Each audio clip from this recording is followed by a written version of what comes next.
Bienvenue dans le 3e chapitre de notre voyage au cœur de l'histoire ivoirienne.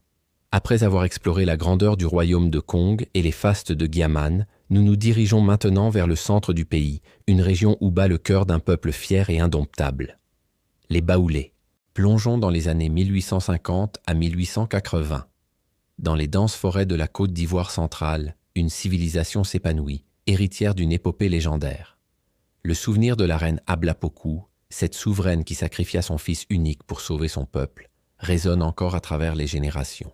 De ce sacrifice naquit un nom, une identité, une devise, Baouli, ce qui signifie « l'enfant est mort ». C'est de là que vient le nom Baoulé, le peuple né du refus, du sacrifice et de la résilience. Alors que les échos de l'arrivée des puissances étrangères se font de plus en plus forts sur les côtes, les Baoulés, eux, restent maîtres de leur destin. Leur société est une forteresse culturelle et politique. Ils ne sont pas un royaume unifié sous un seul roi, mais une confédération de chefferies puissantes liées par une langue, une culture et une spiritualité commune. Chaque village, chaque clan, est une entité souveraine, farouchement attachée à son indépendance. Imaginez la vie dans ces communautés. L'artisanat atteint des sommets de raffinement. Les sculpteurs sur bois donnent vie à des masques et des statuettes d'une beauté saisissante, des objets qui ne sont pas de simples décorations, mais des ponts entre le monde des vivants et celui des esprits. Les tisserands créent des pagnes aux motifs complexes, chaque fil racontant une histoire, un proverbe, un fragment de la sagesse ancestrale. L'or abondant dans la région n'est pas seulement une monnaie, mais un symbole de statut et de puissance spirituelle, transformé en bijoux et en parures royales éblouissantes. La société baoulée est structurée, organisée. Les chefs de village, assistés par un conseil des anciens, règlent les conflits, gèrent les terres et président les cérémonies. La justice n'est pas punitive, mais restauratrice, cherchant à rétablir l'harmonie au sein de la communauté. La spiritualité est omniprésente, un dialogue constant avec les ancêtres et les génies de la nature. Les Komians, ces prêtres et prêtresses, sont les gardiens de cet équilibre, des intermédiaires respectés dont la vision guide le peuple. Pendant que les Baoulés consolident leur identité, d'autres peuples écrivent leur propre histoire. Au nord, les Sénoufos, maîtres agriculteurs et artisans exceptionnels, vivent en harmonie avec la terre dans leurs villages fortifiés.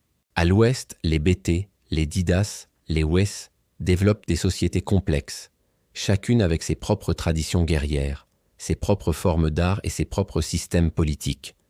Ce que nous voyons se dessiner, c'est une mosaïque humaine d'une richesse incroyable.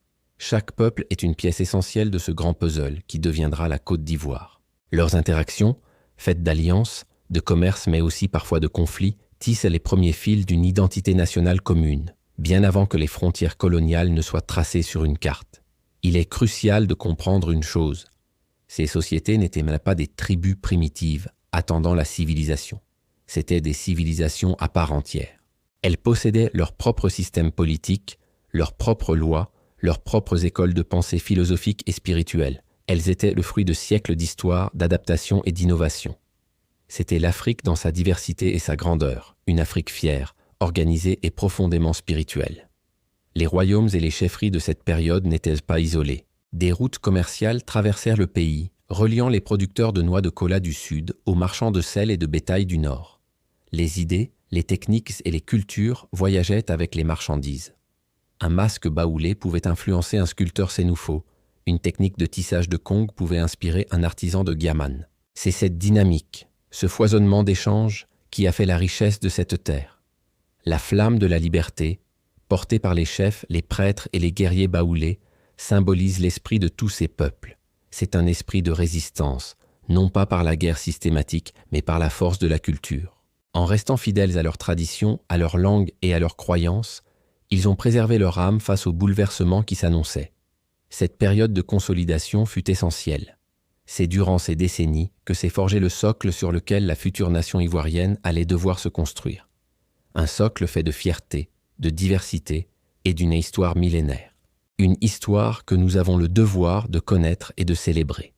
Merci de nous avoir suivis dans cette exploration du cœur battant de la Côte d'Ivoire. L'histoire est loin d'être terminée, et les défis ne font que commencer.